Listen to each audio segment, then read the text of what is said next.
Think you know Dexter? Think again. The Dexter you saw on TV was just a polished version, watered down and tamed.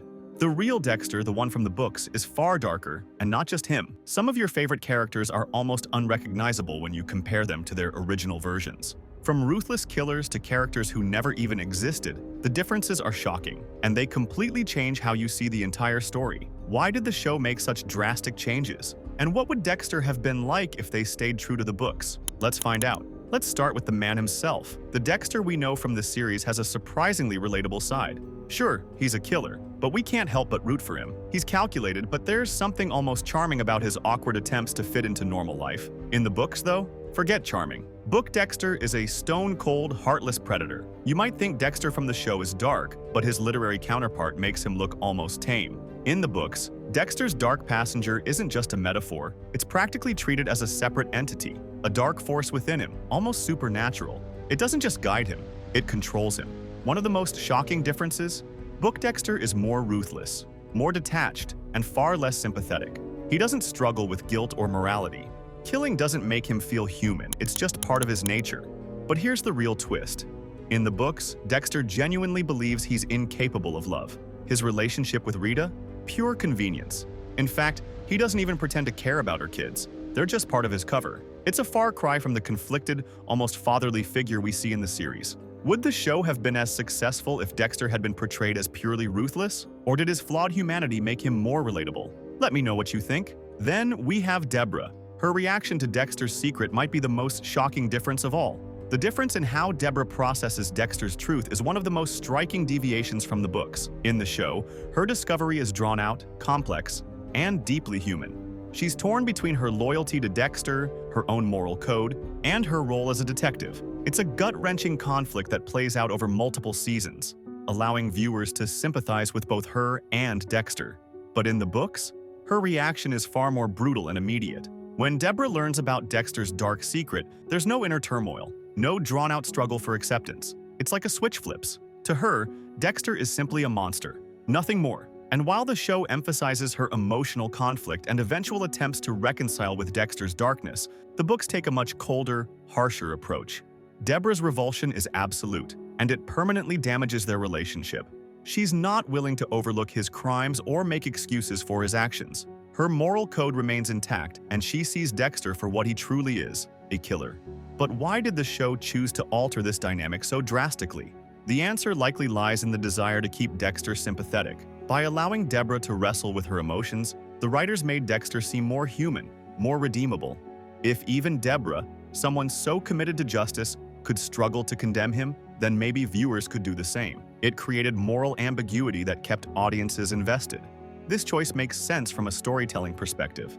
If Deborah had simply rejected Dexter outright, their relationship would have ended on a flat, final note. The ongoing tension between her loyalty and horror is what made her character arc so compelling. It kept audiences questioning what would happen next, and gave Dexter a source of emotional conflict that was far more complex than anything his code of killing could provide. But here's the real question. Did the show sacrifice authenticity for sympathy? If Deborah's reaction had remained as harsh and unforgiving as it was in the books, would Dexter have been as compelling to watch? Or did her struggle to accept him provide the necessary complexity to keep viewers hooked? And if the series had followed the books, would we have ever seen Dexter as anything but a monster? The series made a deliberate choice to humanize Dexter through Deborah's internal struggle. But was that the right choice? Or did it come at the cost of the show's authenticity and emotional impact? Next, let's talk about Rita, whose portrayal in the books couldn't be more different from the series. Rita Bennett's portrayal in the books is a perfect example of how the show selectively chose to soften or expand certain characters for the sake of relatability. In the series, Rita is a sympathetic figure, someone who has endured trauma and is trying to rebuild her life. She's portrayed as a loving mother, a hopeful romantic, and, most importantly, a stabilizing force for Dexter. But in the books, that warmth is almost entirely absent. Rita serves more as a narrative tool than a fully fleshed out character. Dexter's relationship with her is nothing more than a facade, a convenient cover to make him appear normal. His lack of genuine affection for her is made painfully clear. She's portrayed as clingy and somewhat shallow, and Dexter's emotional distance from her is almost clinical. It's not about love or connection. It's purely about maintaining his disguise. That alone is a shocking departure from the show, where their relationship, though complicated, is framed as something meaningful, especially as Dexter starts to feel genuine affection for her children. And speaking of her children, this is where the books take a far darker turn. Aster and Cody are written as children who already exhibit sociopathic tendencies, something Dexter recognizes and chooses to nurture rather than suppress. His intention? To train them to follow a code similar to his own. This idea, Dexter as a twisted mentor to two young damaged kids, adds a layer of darkness that the show only briefly hints at. The series keeps Aster and Cody innocent, perhaps to keep Dexter sympathetic, but the books have no such concerns. Instead, they delve into Dexter's plan to pass down Harry's teachings to the next generation. Think about the implications of that. A serial killer training children to harness their own dark impulses rather than trying to protect them from developing those traits in the first place. It's a terrifying concept that would have drastically altered the tone of the show. But more importantly, it would have complicated Dexter's character even further.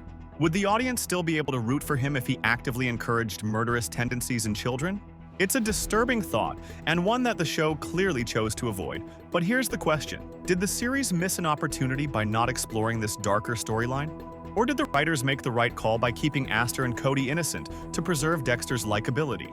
And if the book's version had been adapted, how would that have changed our perception of Dexter as a character? Now, let's move on to Brian, because his character is one of the most significant departures from the books to the show.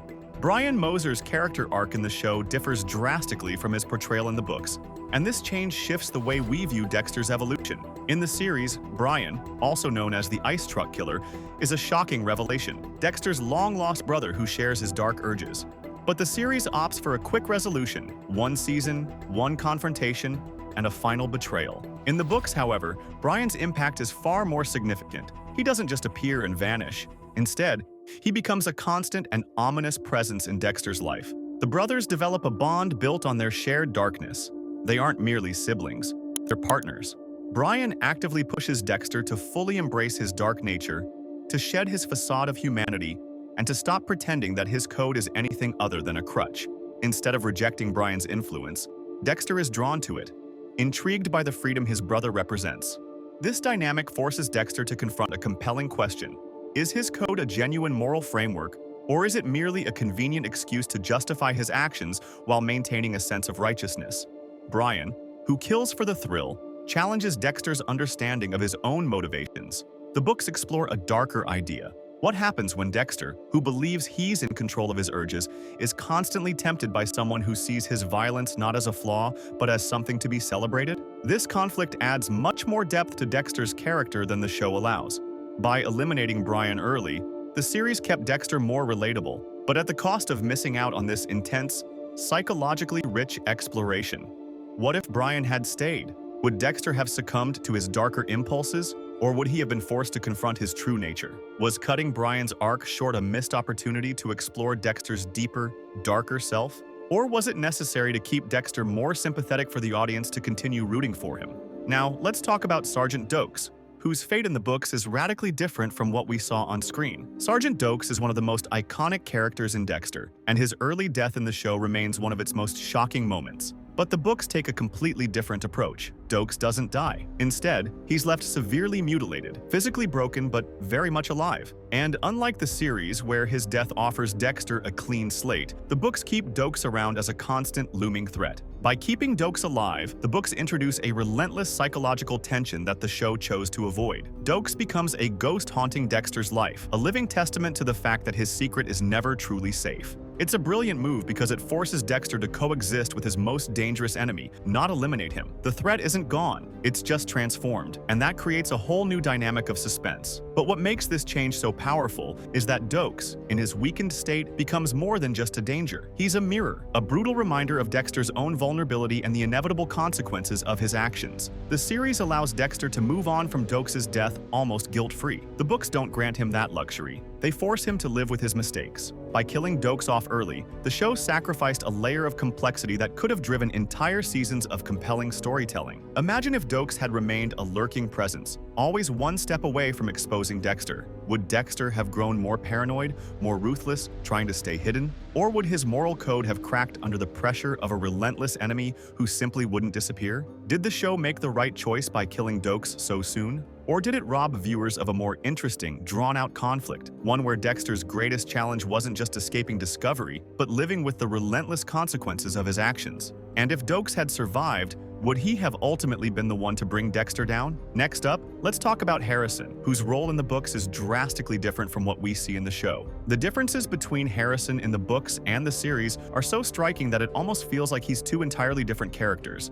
In the TV series, Harrison becomes one of the most central figures in Dexter's life, especially in Dexter. New Blood. His development is essential to the plot, representing Dexter's attempt to break the cycle of trauma and prevent his son from following in his footsteps. The series makes it clear that Harrison's existence is one of Dexter's few genuine emotional connections, something he desperately tries to protect. But in the books, Harrison is almost a non-entity. He's born, yes, but his presence is almost entirely sidelined. Instead of being treated as a meaningful character with his own development, Harrison serves merely as a background piece, more of a plot device than a person. His existence is only there to highlight Dexter's attempt at a normal life. The idea that Harrison could inherit Dexter's dark tendencies, or that Dexter's actions could traumatize him in some way, is never truly explored. By completely downplaying Harrison's importance, the books miss out on a key emotional angle that the series capitalizes on. The show presents Harrison's potential darkness as a compelling narrative question. Is evil something that can be passed down?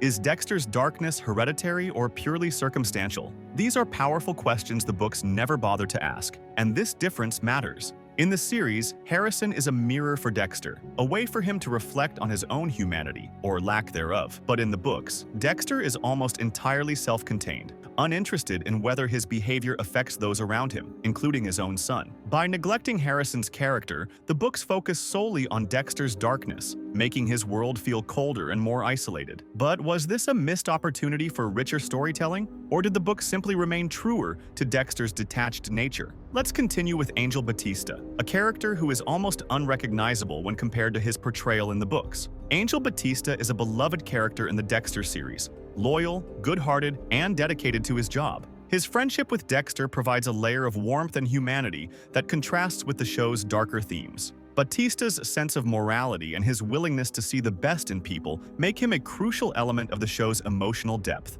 He even becomes a central figure in some of the show's major storylines, including his complex relationship with Lagerta. But in the books, Batista is barely a character. He exists, but only in the most superficial sense. He's never developed beyond a background presence at Miami Metro. He serves as a colleague to Dexter, but that's about it. The books never explore his personal life, his moral code, or his relationships with other characters. In other words, Batista is completely expendable in the novels. This absence of depth is significant because Batista's role in the series is far more than just a supporting character. He acts as a moral counterbalance to Dexter.